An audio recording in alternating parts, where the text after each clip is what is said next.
театр өнері қазақ топырағында пайда болғанына ғасырдан астам уақыт өткен іргелі ғылым саласы бүгінде мәдениетіміз бен руханиятымыздың дамуында өлшеулі өз үлесін қосып келеді.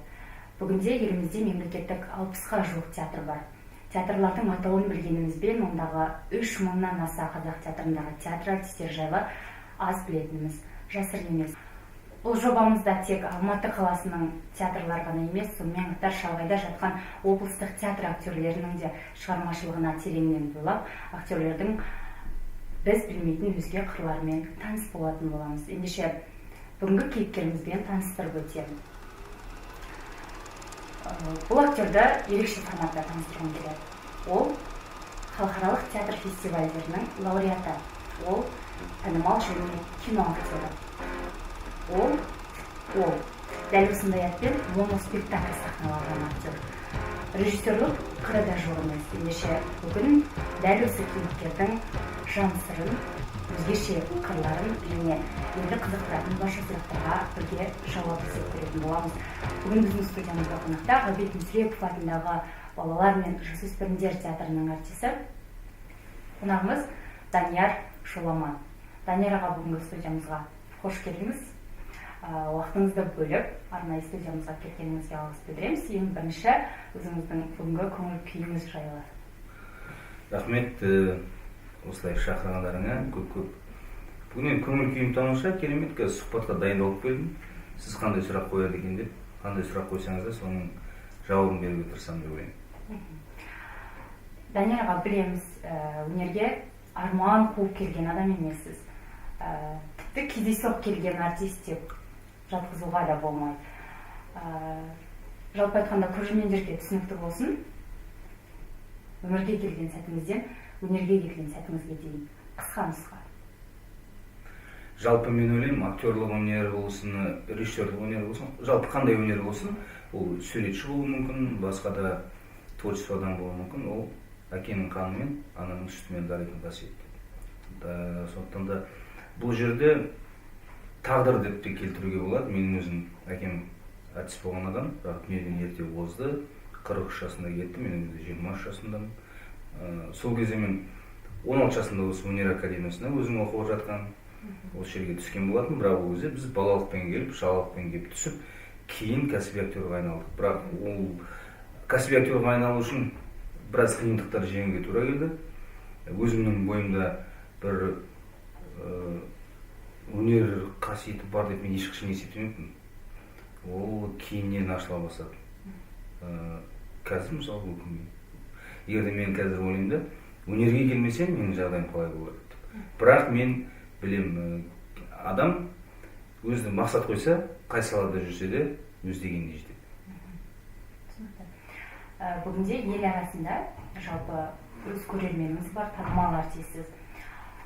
Танымал болғаныңыз бұл әрине ең бастысы өнерге деген адалдықтың, екіншіден қаншама жылдар бойы төгілген еңбектің жемісі деп бағалауға болады. Бірақ пендеміз ғой, кейде осындай бір интернет желілерінде бір күнде танымалдылыққа ие болып жатқан қазіргі вайнерлер бар, 15 секундтық видеомен танымал болып жатқан адамдар. Сондайларға қарап бір қандай әсерде боласыз? Менің ешқандай оларға өкпем жоқ. Олардың бағыттары бөлек, олардың қалыптасулары бөлек. Бұның барлығы да өткінші құбылыстар деп есептеймін. Себебі театр мәңгілік. Ол қашаннан бері келе жатқан өнер ғой. Сондықтан ол жалғаса береді. Ал вайнерлердің, жаңағы блогерлардың заманы өтіп, кейін тағы да басқа тәсілдер шығуы мүмкін. Сондықтан да мен оларға ешқандай да бір қызғанышпен қарамаймын. Керісінше мен қызған кейде оларға қарап. Мүмкін менің жанкештілігім бекер шығар театрда жүргенде. Бірақ мен театрда танымал болу үшін емес, мен өзіме ләззат алу үшін жұмыс істеймін. Театр дедік. Бүгінде Ғабит Мүсірепов атындағы балалар мен жасөспірімдер театрымыз.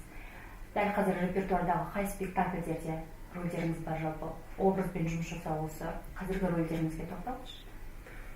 Қазіргі рөлдерге тоқталғанда соңғы кезде мен Азамат Сатыбалдың 28 театрында сол жерде Войтик деген қойылымда ойнадым. Сол бір үлкен бір салмақты жұмыстардың бірі болды.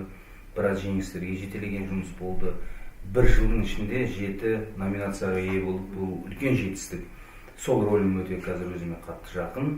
Одан кейін барлық көрермендер білетін Қара шекпендегі Тұзардың рөлі.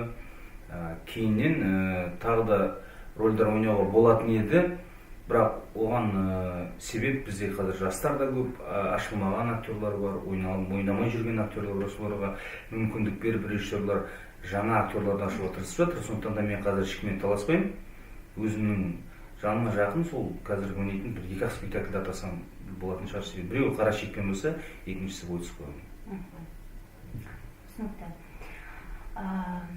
Дәл қазір қоғамда, жалпы біздің елімізде деп айтсақ болатын шығар, жастар арасында кез келген ол өнер адамы болсын, ол жалпы кез келген бизнес бастайтын жасөспірімдер болсын, кез келгенде мотивация және депрессия деген сөз.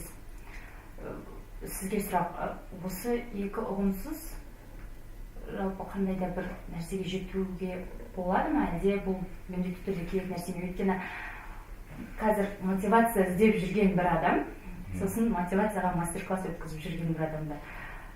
Бұл қаншалықты сіздің көзқарасыңызда? Бұл енді жаңағы сіз айтқан екі нәрсе, екі құбылыс дейміз ба, оны қалай айтамыз? Депрессия және мотивация. Бұның екеуі менің өзім бойымда бар. Мен көп депрессияға түсемін және көп мотивация жасаймын. Мен өзімді мотиваторым деп есептеймін. Мен кез келген адамды, жаңағы сағана сынып тұрған адамды көтеріп жүруге шамам жетеді. Оны жалындатып, екпіндетіп, өмірге деген құштарлығын арттыруға мен бір аратаске қасиетім бар, мен ондайым бар, мотивация бере аламын. Бірақ өзімді жаңағы депрессияға жақын болып келемін. Жалпы айтады, өнер адамдары депрессияға жақын болып келеді. Апатия көп бізде. Неге ол? Мен ойлаймын, ол материалдық жағынан болғандықтан шығар деп ойлаймын. Себебі өнер адамдары зарплаттарына қарап отырады, айлықтарына қарап отырады. Неге олар айлықтарына қарап отырады? Себебі басқа жұмыстар кез келген уақытта болмайды. Кино мысалға кез келген уақытта бола бермейді. Ол жақтан әрине танымалдылық келеді, ол жақтан жақсы қаржылай көмектер келеді. Ал театрда сен нәпақаңды тапқан кезде де енді көп ақша аламайсың ол жерден. Бірақ сол ақша сенің жаныңа бір жақын болып, сол айлығыңды қатты күтесің. Сондықтан ол айлықтан айлыққа өмір сүру деген әртіс үшін өте қиын. Сондықтан ол депрессияға түседі, одан кейін ол роль күтеді, ол рольді ала алмайды, режиссердің бір спектакліне қатыссам дейді, оған қатыса алмайды, кастингке барады, киноға түссем дейді, бір рольді көреді, соны мен ойнасам дейді, бірақ өкінішке орай ол рольға да өтпейді. Одан кейін жеке былықтар басылады, бытовой проблема дейміз оған, жеке өміріне байланысты. Содан кейін бұл өнер адамы жалпы өнер адам деп айта берейін, бірақ кез келген қазіргі таңдағы адам сондай депрессияға шалдығады. Себебі материально жаңағыдай қаржылай қиналысқа түскен кейін, содан кейін жаңағыдай апатия пайда болады, ол агрессивный болып бастайды, одан кейін ол депрессияға түсіп, өз-өзін тастап жіберетін адамдар болады. Көбінесе өнер адамдар сондай. Менің өзімнің басымнан депрессия, қалай айтсам болады, өтіп тұрады басымнан. Бірақ ол менің өзім тәубеме келтіріп тұратын нәрсе деп ойлаймын кейде. Мен депрессияға түсіп кетемін, өнерге өкпем қара қазандай болып, құрсын осы театр өнерінен мүлдем кетсем екен, жалпы мен театрға қажетпін бе? Маған бұл не береді? Деген сұрақтар өзіме көп қойып жүрмін соңғы кездері. Университеттерде сізге кім көмек көрсете алады? Қай жағынан? Мотивация беру жағынан немесе сіз өзіңіз мотиваторсыз, ал сізге кім? Менің мотиваторым айтады ғой, ең мықты мотивация ол ақша дейді ғой. Одан артық ештеңе жоқ. Егер де менің еңбегімді бағалап, менің қаржымды дұрыс төлеп отыратын болса, содан артық маған мотивация жоқ. Себебі менің қаржым дұрыс болатын болса, мен үйде баламның қарны ашып жатыр, анау не киеді деп ойламаймын. Мен тек қана творчествомен айналысамын. Ал менің қаржым болмаған кезде, менің еңбегім бағаланбаған кезде, өкіметтен болсын, ол жаңағы жұмыс орнынан болсын, сені бағаламаған кезде, сол кезде үлкен сұрақтар басталады өзімде. Сондай менің мотивациям тек қана қаржы деп ойлаймын. А былай енді мені мотивировать ететін адамдар жоқ емес, бар менің жақын араласатын достарым да бар, бірақ олар мені қатты бір екпін беріп маған мені бүйтіп сөйтіп оятып жіберіп депрессиядан шығарып жібереді деп айта алмаймын. Мен өзіммен күресіп өзіммен шығамын. Менің мотиваторларым ол менің жанұям, менің анам, менің жан жағым, менің қарындастарым. Олар маған айтады: тұр, не болды саған соншама өмірден түңіліп, сондай нәрселер айтқан кезде өз-өзіңді жинақтап, айнаға қарап, бетіңді жуып тұрып, айнадан өз-өзіңе сұрақ қоясың: өз-өзіңді тастауға бола ма, болмай ма? Сол нәрсе үшін бетке өкпелеп тоңды отқа жақпа дейді анам әрқашанда. Театр өнерінің бүгінгі процесі. Көп премьераларда өзіңіз көріп жүрміз, қаншама. Биылға жыл басталғалы бірнеше театрларда өз премьера беріп үлгерді. Көріп жүрсіз көзіңізбен, қаншалықты қазақ театр өнерінің деңгейіне көңіліңіз толады? Мәселен, жас сахна театры Гамлет, ұмытыңдар оны, Құпия, сонымен қатар Қуыршақ театрында Ромео мен Джульеттаның да премьерасы өтті. Әуезов театрында Менің сүйікті ағатай. Бірнеше премьералар көрдіңіз. Қандай ой түйдіңіз бүгінгі процесс жайында? Қазіргі таңда біздің қазақ театрлары қарқынды дамып келе жатыр деп ойлаймын. Себебі келіп жатқан көрермендерді көріп, қойылып жатқан спектакльдерді көріп, менің көңілім толып жатыр. Біз әрқашанда өзімізді енді шекараластырған жақын мемлекет Ресеймен салыстырамыз, бірақ баяғыда айтатын едік, біз Еуропадан, басқа да театрлардан 50 жылға артқа алдық. Біз деген сондаймыз, бұндаймыз, біз деген өспедік, қалып қойдық, баяғы жартас, бір жартас еді. Бірақ қазір олай емес. Себебі қазір жас режиссерлар бар, жоқ емес. Олар өздерінің ойларын жүзеге асырып, мақсат мүдделерін биік қойып, бәрінен революционер болып, спектакльді қойып жатыр. Және қойған жаңа өзіңіз атаған спектакльдердің барлығы да жаңалық болып келіп жатыр қазір. Мен ойлаймын, бұлай осындай нәрсе болу керек. Себебі Римнің өзі құлдырады ғой, бірақ Рим құлдырамас бұрын ол өзінің белгілі бір деңгейіне жетті, биігіне жетті. Содан кейін барып құлдырады. Сондықтан да біз қазір сол қарқында жұмыс істеп жатырмыз. Құлдыраудан Құдай сақтасын, бірақ біз қазір биікке жетуге талап қоюымыз керек. Біз жас мамандарды, режиссерларды тәрбиелеуіміз керек. Бізді әлемдік деңгейге жетелейтін, жеткізетін, көтеретін мәртебеміз. Сондықтан да сіз айтқан спектакльдердің барлығына мен көңілім толады деп айтылады. Бірақ енді әрқайсысына қазір тоқталып отыратын болсақ, ол ұзақ әңгіме. Әрқайсысын бөліп жарып айтатын болсақ, ол да ұзақ әңгіме. Мен әр премьерада болдым. Бірақ енді Ромео мен Джульетта бүгін барып көремін, Құдай қаласа. Түсінікті, жаңаша ізденістер, жаңаша бір биікке шығу деп қалдым ғой театр өнерін. 28 театр жақында әлеуметтік желілерден байқап қалдық, жаңа бір дүниені бастағалы жатырсыздар. Осы театрдың алдағы жоспарларымен бөліссеңіздер, театр бүгінде жақсы аталып келе жатқан театрлардың бірі. Өткен жылы Астана, Алматы, Мәскеу қаншама театр фестивальдерінде өз бағасын алып келе жатыр. Енді қандай дүниемен көрермендерді қуантады? Расымен де қазір бір қуантатын жайт, жаңа айттым ғой, қарқынды мықты театрлардың, жеке театрлар ашылып жатыр. Академ театрларға айтамыз ғой, конкурентно способны болып жатыр да. Соларға қарсы жұмыс істемейді олар, бірге жұмыс істейді, бірақ оның жеке театрлардың өздерінің көрермендері болып жатыр. Кім біледі, мүмкін академ театрлардан халықтың барлығы жеке театрларға кетіп қалмайтынында кім кепіл.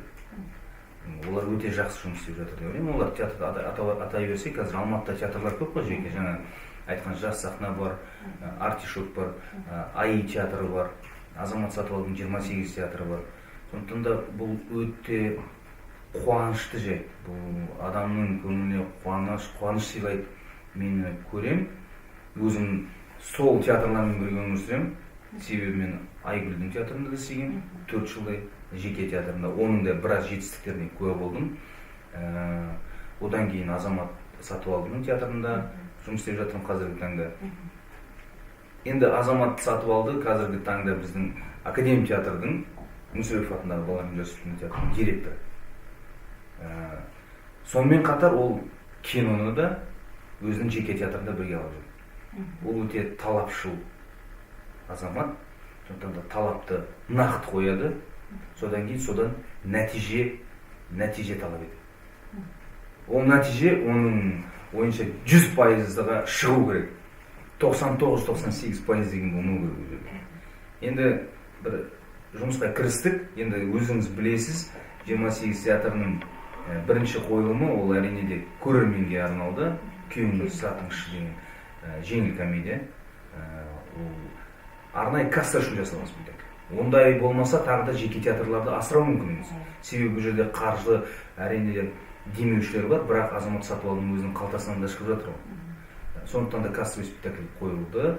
Одан кейін Войцех қойылды, оны Дина Жұмабай қойды, біріншісін Айдын Сахаман қойса. Дина Жұмабай енді планканы жоғары алды. Оның өзінің ойы, көзқарасы бөлек, бірақ оны әртүрлі нәрсе айтып жатады. Дина Жұмабай жайында плагиат, анау, мынау деп. Білмеймін, мен енді ойлаймын, сол плагиаттың өзін алып келудің өзі өнер шығар. Алып келді, өзгеріс енді. Біз қуандық, біз жұмыс істедік, бізге ол ләззат сыйлады. Және сол қойылым бір жылдың ішінде 7 номинация алды. Бұл жетістік немене сонда? Мысалға деймін де.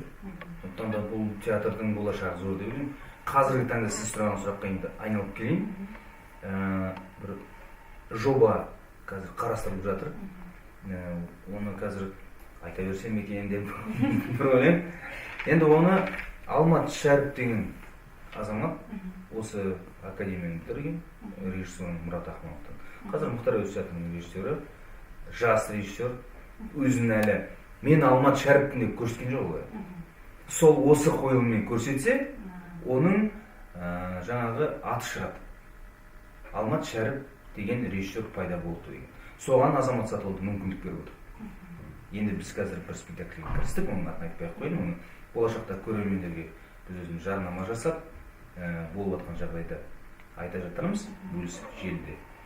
Алмат Шәріптің режиссурасының ойлауымен, жаңағы өзінің формасында, өзінің ізденісінде, ол жігіттің де іші толып қалған. Сонымен бір жарадау деген ойдамыз. Бірден үлкен қадамға барып отыр, өйткені ұжым 28 театрының актерлік құрамы бұл оңай дүние емес деп айтуға болатын шығар.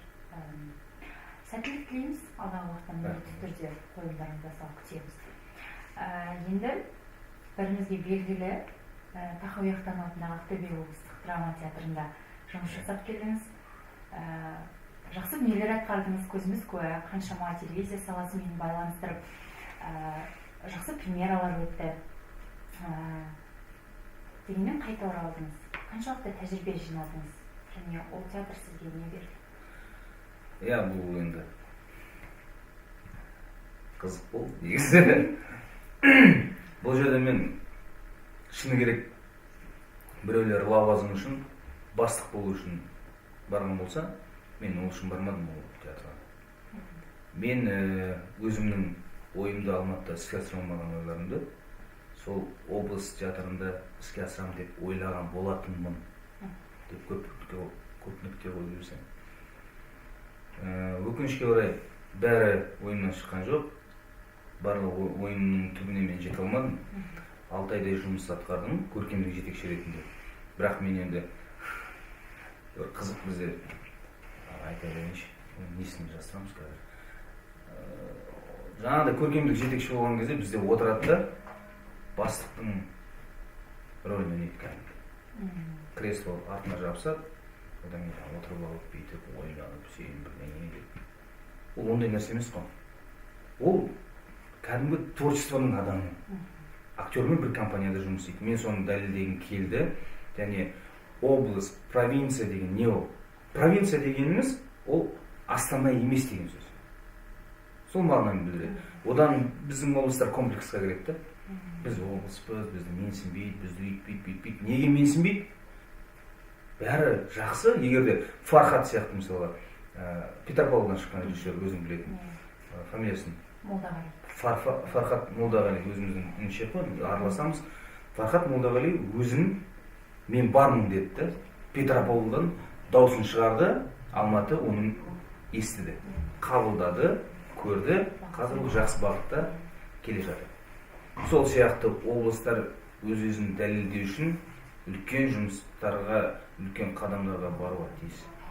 Мен сол қадамға барам деп шештім. Нұрхан Қадырбаев бізде істеді ғой, Мүсірепов театрында бірге істедік. Ол зам болды. Мен әртіс болдым, әлде де әртіспін. Одан кейін сондай ұсыныс болған кейін мен біраз ойландым негізі. Шыны керек, мен өтірік айтпай ақ қояйын. Мен ойландым, не істеймін ол жаққа барып. Мен Алматыда жүре берген дұрыс шығар. Біреулер айтты, киноңа түспейсің бе деп. Ал кезде мен киноны тоқтатқан болатынмын. Мені алып жатқан кинода шамалы қазақ киносы бізді қажет етеді, ол үлкен сұрақ. Бұл реніш емес. Ешқандай ешкімге ренішім жоқ мен. Жалпы қазір ешкімге ренжімейтін болдық қой.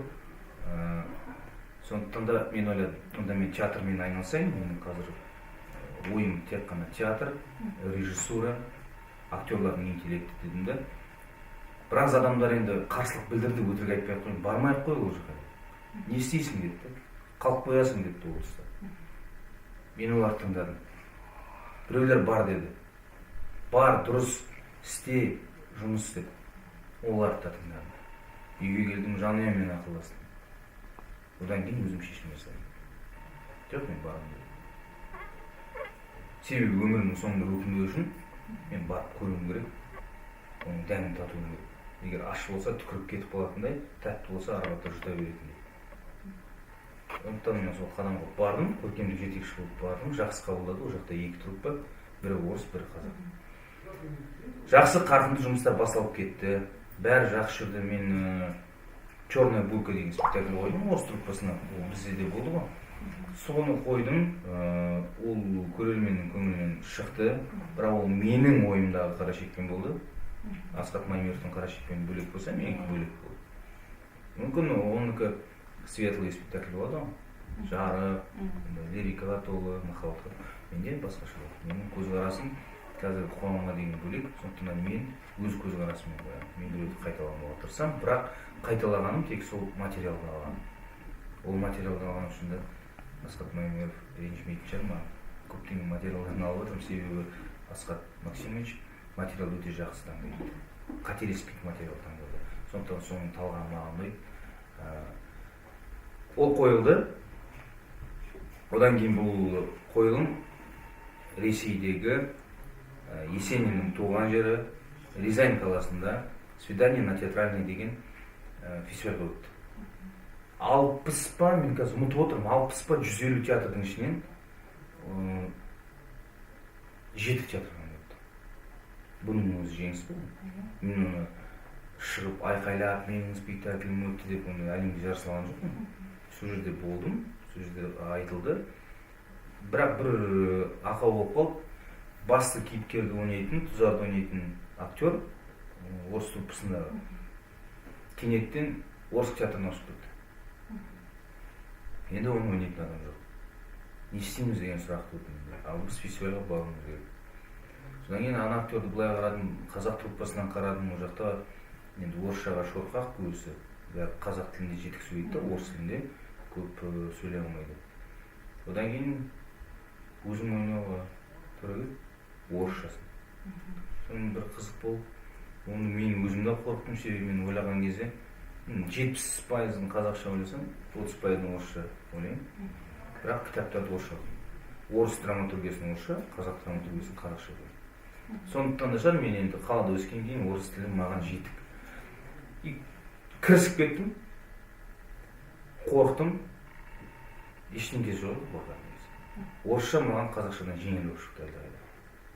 Тіпті буындары сөз саптауына келген кезде әлдеқайда қазақ тілін жеңіл дейді.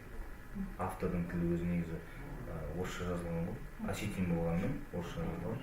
Соны ойнап, бел буып, мен көптеген репетиция жасадым.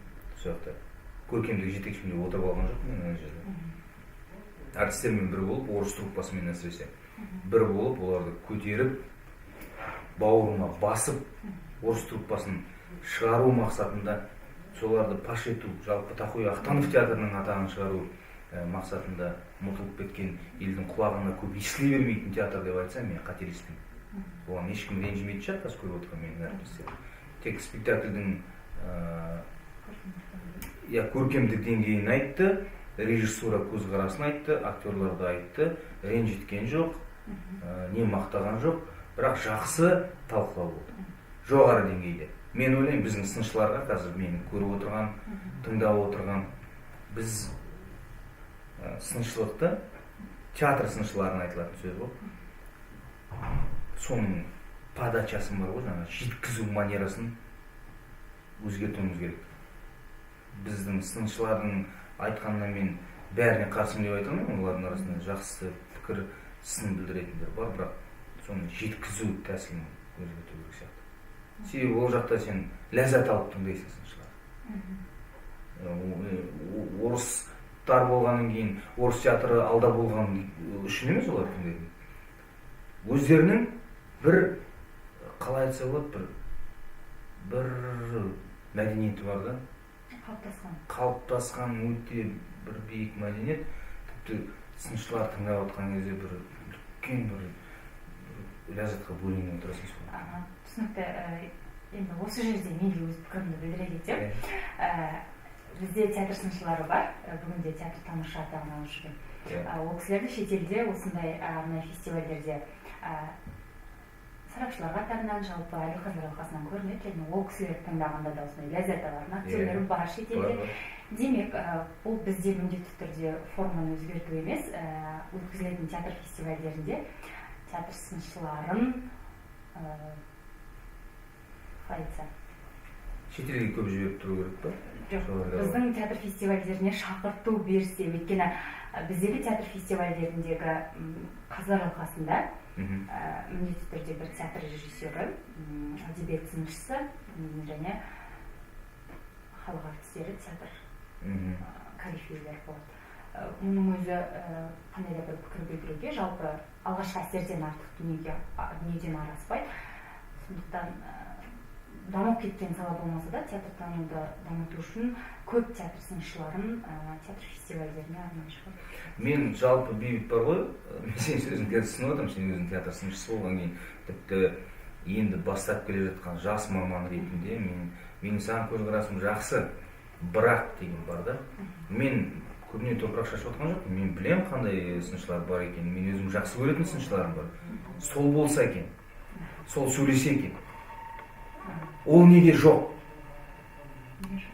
Білмеймін. Оны жауап беретін басқа адамдар шығар. Демек, артистердің қалауы шынымен театр сыншыларынан. Сыншылық деген ол шындық қой. Шындықты айтпайды олар. Көбіне жасырып қалады. Көп нәрселерді қалай айтса болады, жасырып, жұқалап, мақтауларға алып келіп, соны айтуға оларды мәжбүрлейді. Мен оларды түсінемін, бірақ ондайға бармау керек. Бармау керек. Біз театрды өсіретін болсақ, сыншылар тік қарап, басын жоғары көтеріп, өзінің ойын айтатын адам болу керек. Себебі мен оларды білемін, олар өте көп оқиды. Сыншы көп оқымаса, ол сыншы бола алмайды. Сыншы көп көрмесе, мысалы біз білеміз ғой сыншыларды, сіздердің мысалға ұстаздарыңыз бар, иә? Олардың ұстаздары бар, мен олардың барлығын білемін. Шындықты айтып үйрену керек. Себебі шындықты айтпаса, оны айтпаса да әртістер біледі. Бірақ кейін кикілжің туып жатады. Неге бұл спектакль гран-при алады? Мынау неге бірінші орын алады? Ана спектакль неге ештеңке алмайды? Бірақ ол спектакль ана гран-при алған спектакльден жақсы деген сияқты әңгімелер жүрмеу керек. Егер Әділқазылар нақты шешімдерін өзің айтатын болса, жаңағындай әділ айтатын болса, халықта көріп отыр ғой. Енді халықта ақымақ емес шығар қазір. Көреді ғой, қайсысы мықты, қайсысы сапалы екен. Мен ойлаймын, сол жағынан әділ болу керек. Ол сыншы, ол сол жерде айту керек та, ол ұмытылу керек та. Одан кейін банкетте біз екеуміз осылай сөйлесіп, шайымызды ішіп, әңгімемізді соғып, одан кейін мен сізден тағы да мысалы қосымшасы қандай ойлар айта аласың менің қойылымда. Мен қай жерінде қателік жібердім? Мүмкін сіз жаңағы залда тұрған кезде оны айта алмаған шығарсыз. Мүмкін қазір айтатын шығарсыз маған деп, біз екеуміз сұхбатымызды, әңгімемізді жалғастыра береміз. Сондай болса, респект болатын еді. Дегенмен бұл сіздің ойыңыз бе? Ол менің жеке пікірім. Мен қазір бейбіттік кешір, мен қазір бүйтетін болдым. бұл менің субъективтік пікірім. Бұл тек менің жеке пікірім. Мен басқалар не ойлайтынын білмеймін, басқалар үшін жауап бермеймін, тек қана өзім үшін жауап беремін. Сондықтан басқалар менімен бірге күйіп кетпесін, барлығы солай ойлайды екен деп айта алмаймын. Мен өзімнің жеке пікірімді айтамын, мен жеке өзімді ойымды. Ол үшін мені жақтамайтындар көп. Жақтамасын, менің мінезім сондай не істемеген. Ол үшін өліп қалмаймын ғой. Менің тағдырымды жасап жатқан ол менің мінезім. Сондықтан да мен бұл мінезімнен таймаймын. Мен сынып кететін кездерім болады. Мен кетіп қалғым келеді театрдан кейін. Айттым ғой жаңағы сұрақ, мен керекпін бе? Не үшін керекпін? Мұқтаж ба олар менің жұмысым? Деген сұрақтар көп туады. Сондықтан да осы бүгінгі эфирде сенімен сұхбаттасқан кезде мен ішімді ақтарып алайын деп отырмын. Мүмкін бұл менің соңғы сұхбатым шығар театр әлемінде. Кім білсін? Дұрыс па? Ертең не болатынын біз білмейміз ғой. Бұл бақтарыңыз ба, әлде сорларыңыз ба, сіздерге өнерде жүруге болмайды. Өйткені жүру ол бір күні жоқ болып кету, белгісіз бір жерде қалып кету деген сөз. Мен сізді өнерді жасаушы ретінде білетінмін, бірақ соңғы уақытта бір тыныштықты байқаған сияқтымын. Бұл қандай да бір шығармашылық тоқырау ма, әлде дауыл алдындағы тыныштық па? Енді мен қазір сен айтқаның тыныштық. Тыныштық неден басталды? Жаңағы өзіңіз айтқан Ақтөбе қаласында көркемдік жетекші болдым ғой мен. Сол жерде мен біраз ойларымды іске асыра алмадым. Оған себеп болған нәрселер, бөгеттер өте көп. Жалпы облысқа барғым көру керек. Мен ешкімді жамандайын деп отырған жоқпын. Мен облысқа да, басшылыққа да бұл жақта ешкімге өкпем жоқ. Демек, менің мақсатым іске аспай қалды, оған мен өзім кінәлі шығармын. Демек, мен көп сеніп қойдым. Мен сенгіш шығарамын негізі. Мен сеніп қалам, адам маған жаңағындай үйтеміз, бүйтеміз, қырамыз, жоямыз, сен жаса деген кезде мен де жаңағындай соған сеніп, бар күш-жігерімді салып соған кірісіп кетемін. Бірақ соңында таяқ жеп қалдым. Таяқ жегенде мен қалай? Образында таяқ жеп тұрмын ғой. Мен Ромео и Джульеттаны бастағанмын ол жақта. Ол болмай қалды. Бірақ соңына дейін шықтым. Мен оны екі тілде қойғым келді. Орыс тұрып па, қазақ тұрып па? Ол менің жеке ойым болды. Мен онымен айтқым келген нәрсені сол спектакль арқылы көрсететін егер болса көрсететін мүмкіндік болмады. Бірақ оның эскиздары, макеттері, киім үлгісі барлығы дайын болған. Менің ойым, оның финалы, оның ортасы, оның басы, кульминация, развитие бәрі дайын болған. Бірақ қаржылай қолдау болмай қалды, сол өкінішті. Әрине, сол мені қатты күйзеліске алып келді. Содан басталып менде біраз депрессияға кете бастады. Маған мен үшін бәрі кінәлі болып көрінді. Неге мен осылай жұмыс істеймін, 3 ай бойы әртістерді үміттендірем, ал сол кезде менде қаржы болмайды. Одан кейін мен оның басшысын кінәлай алмаймын, себебі ол ақшаны бұл бөле алмайды. Оны жоғары тұрған адамдар одан жоғары. Мүмкін бір кикілжіңдер болған шығар, ол да тауып бере алмаған шығар. Бірақ сол мезетте мен күйіп кеттім. Болды, мен кетем деп шештім. Себебі мен өзім ойымды, егерде іске асыра алмасам, мен не үшін уақытта жұмыс істеймін? Мен сол үшін бардым бұл жаққа. Мен спектакль қою үшін бардым. Мен өзімнің позициямды көрсету үшін бардым уақытта. Мен облыс театрларының стереотипін бұзғым келді. Біз облыспыз деген. Мен облыс театрының деңгейін көтеруге атсалыстым. Аз болса да. Бірақ сол жерде тарихта болмаған нәрсе болды. Лучший актерский ансамбль Ресейден алынбаған ол жерде. Алған бір рет, ол жаңағы үздік адам деген сияқты, үздік ер адам бейнесі деген сияқты, мен білмеймін нақты не алғанын, бірақ бұндай қомақты нәрсе болмаған. Бірақ соның өзіне олар бей-жай қарады. Мені сол қатты күйзелтті. Біз орыс труппасын айттық та, жаңағыдай ансамбль алдық деп, мен мысалы қуанып, төбем көкке жетіп, сондай болып жүрген кезде олар, солай ма дей салды. Сонда мен ойлана бастадым. Жоқ, болмайды екен. Демек, олардың өрелері басқаша, ой өрістері басқаша болып тұрған. Ол енді орыс труппасына деген мен назым деймін ба? Өкпем емес. Назым. Ал қазақ труппасында жастар өте көп. Олар Гамлетті шығарды, ол кезде мен өзім куә болдым. ол да бір прогресс болды. Негізі жақсы келе жатыр бұл театр. Мен сізді өмір жалғаса береді ғой. Мен ол жерге барып бір гениальный ештеңе жасаған жоқпын. Ол театр өзінің атмосферасында, өзінің қалай айтса болады, өзінің сорпасында қайнап жатқан театр ғой. Сондықтан да ешқашан театр өлмейді. Кім кетіп қалса, кім келіп, кім кетпеген бұл ғаламда. Келеді, кетеді, бәріміз қонақпыз. Бірақ бұл жерде мен кетіп қалған ештеңе өзгеріп кетпейді деп айта алмаймын. Жақсы келе жатыр, қарқынды, мен көремін, қуанатын жерлерім болады, мұңаятын жерлерім болады. Себебі Ақтанов театры менің жүрегімде бір орын алып қалды. Сондықтан мен ол театрды жақсы көремін. Енді соңғы сауалдардың бір болсын. Облыстық театрлардан, басқа театрлардан шақырту болып жатса? Облыстық театрлардан шақырту болды. Осыдан неге кетпес бұрын, Ақтөбеге кетпес бұрын Семейден хабарласқан болатын, бірақ ол кезде біз келісе алмадық. Одан кейін қазір көркемдік жетекші Павлодар театрында, Ерлік Жосбек. Одан да бір шақыртулар болған, бірақ ол жаңа қаржылай келісе алмадық, себебі облыстың бюджетін білесіздер өте аз.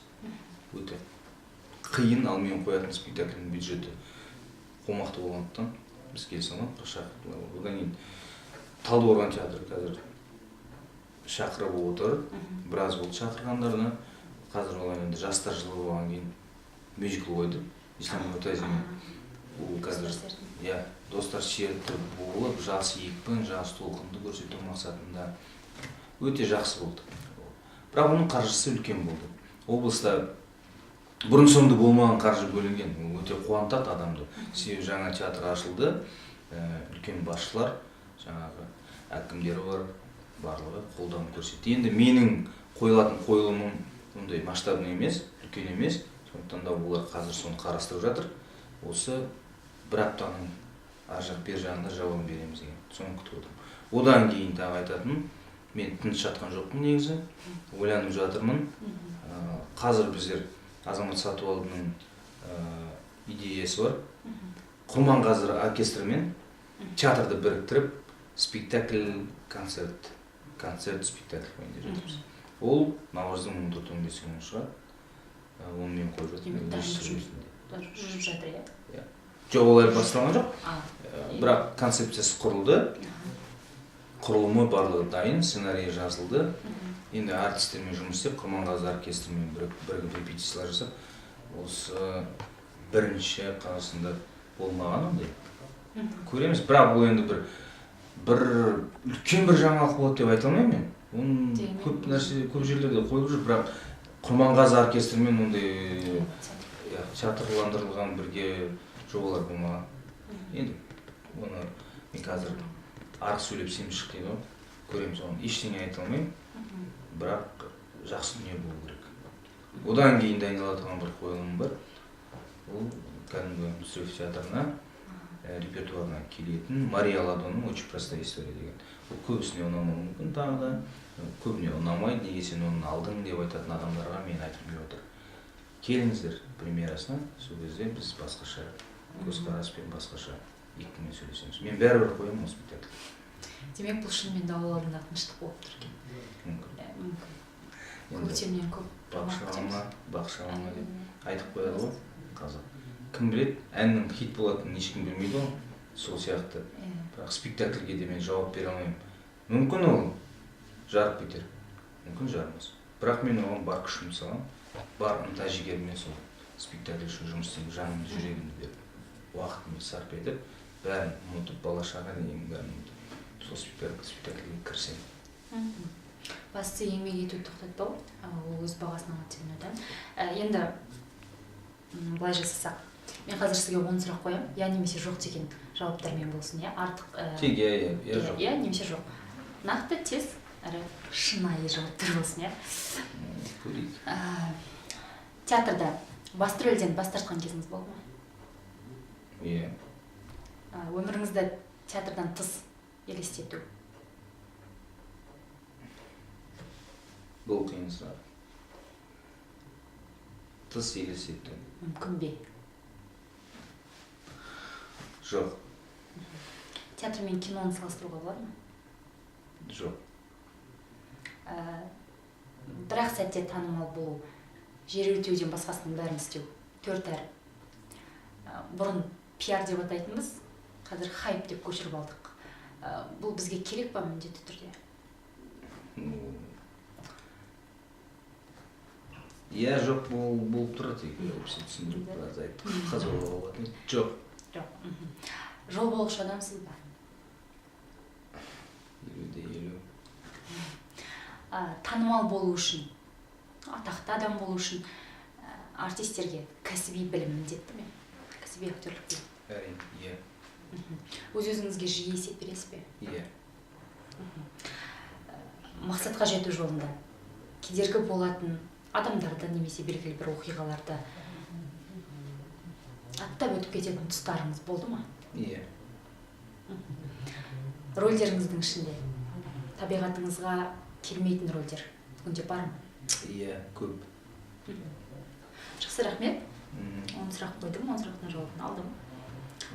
Студиямызға келіп қонақ болғаныңызға, барынша барлық ойыңызбен бөліскеніңізге алғыс білдіремін. Өйткені шынында шындықты емес, жалпы өзінің ой пікірін ашық айтатын адамдарға қазіргі кезде зар болып қалдық деп айтсам ауыр емес шығар.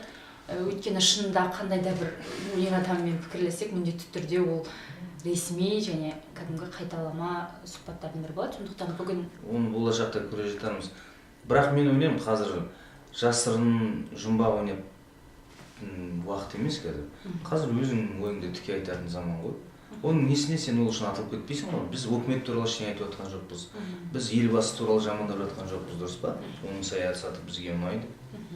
Біз оған қандай қарсылығымыз бар? Біз тек өнер жайында көзқарасымызды, шынайы, жеке пікірімізді айтуға құқылымыз. Сондықтан да кез келген менен кейін келген адам да осы студияға мен ойлаймын таза сұхбат жүргізетін шығар деп ойлағаным жоқ. Бірақ мүмкін мен ютубта ақтарып отырған кезде көлгірсіп отырған адамдарды көріп қалуым ғажап емес. Жақсы, рахмет сұхбат үшін. Иә, құрметті көрермендер, бүгінге біздің бағдарламамыз осымен тәмам. Дегенмен келесі бағдарламамыздың қонағын сіздің де таңдау құзыреттілігіңіз бар. Өзіңіз қонақ ретінде көргіңіз келетін артистің аты жөнін төмендегі пікірге қалдырып кетсеңіздер болады. Біз міндетті түрде сол артистермен сұхбат жасап, жан сырын бірге ашуға тырысатын боламыз. Ендеше көңіл қойып, көңіл бөліп тыңдағандарыңызға мың алғыс. Келесі кездескенше сау болыңыздар.